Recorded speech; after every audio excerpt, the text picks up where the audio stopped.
East London মসজিদে ট্রাস্টের £1 million বিনিয়োগে ক্ষতি। পূর্ব লন্ডনের টাওয়ার হ্যামলেট এলাকায় অবস্থিত যুক্তরাজ্যের অন্যতম বড় এবং ঐতিহাসিক ইস্ট লন্ডন মসজিদ ট্রাস্টকে আনুষ্ঠানিকভাবে সতর্ক করেছে ইংল্যান্ড ও ওয়েলসের চ্যারিটি কমিশন। চ্যারিটি আইন 2011 এর 75A ধারা অনুসারে 10 এপ্রিল ট্রাস্টি বোর্ড বরাবর 3 দফা অভিযোগ স্থাপন করে একটি নোটিশ পাঠানো হয়।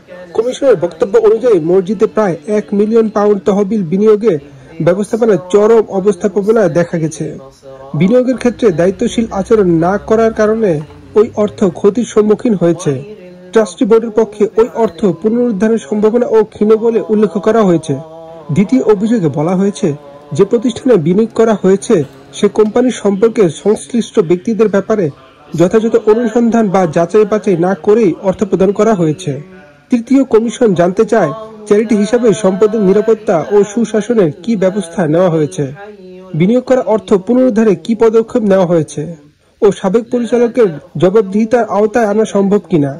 চ্যারিটি কমিশন মসজিদ কর্তৃপক্ষের 6 মাস সময় দিয়ে এই বিষয়গুলো পূর্ণাঙ্গ জবাব দেওয়ার জন্য ব্যর্থ হলে কমিশন নিজেই মসজিদের উপর সরাসরি নিয়ন্ত্রণ প্রতিষ্ঠা করতে পারে। 2023 সালের ইস্ট লন্ডন মসজিদে বার্ষিক প্রতিবেদনে দেখা যায়, ট্রাস্টি বোর্ড NHS সাপ্লাইয়ের হিসাবে তালিকাভুক্ত MTJs মেডিকেল নামক একটি প্রতিষ্ঠানে উল্লিখিত অর্থ বিনিয়োগ করে।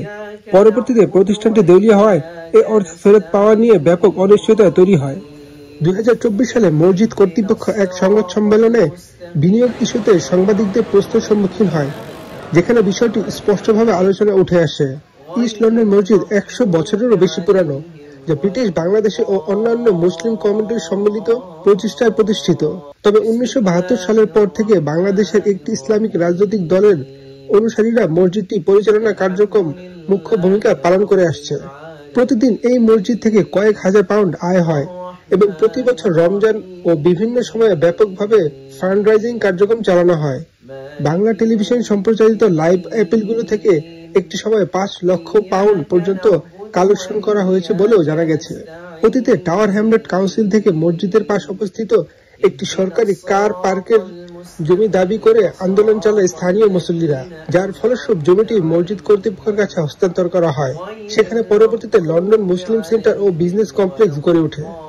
তবে সাম্প্রতিক মসজিদ কর্তৃপক্ষের বিনিয়োগ ও আর্থিক ব্যবস্থাপনা নিয়ে প্রশ্ন তুলেছেন নিয়মিত দানকারী ও কমিটিতে অনেক সদস্য। তাদের প্রশ্ন, চ্যারিটি প্রতিষ্ঠানের দানকৃত ব্যবসায়িক খাতে বিনিয়োগ কতটা ইসলাম সম্মত। চ্যারিটি কমিশনের এই সতর্কতা মসজিদ পরিচালনায় স্বচ্ছতা ও জবাবদিহিতা নিয়ে নতুন করে আলোচনার সৃষ্টি হয়েছে। এখন দেখার বিষয়, মসজিদ কর্তৃপক্ষ কিভাবে এই সংকট মোকাবিলা করে এবং দাতাদের আস্থা পুনরুদ্ধার করে।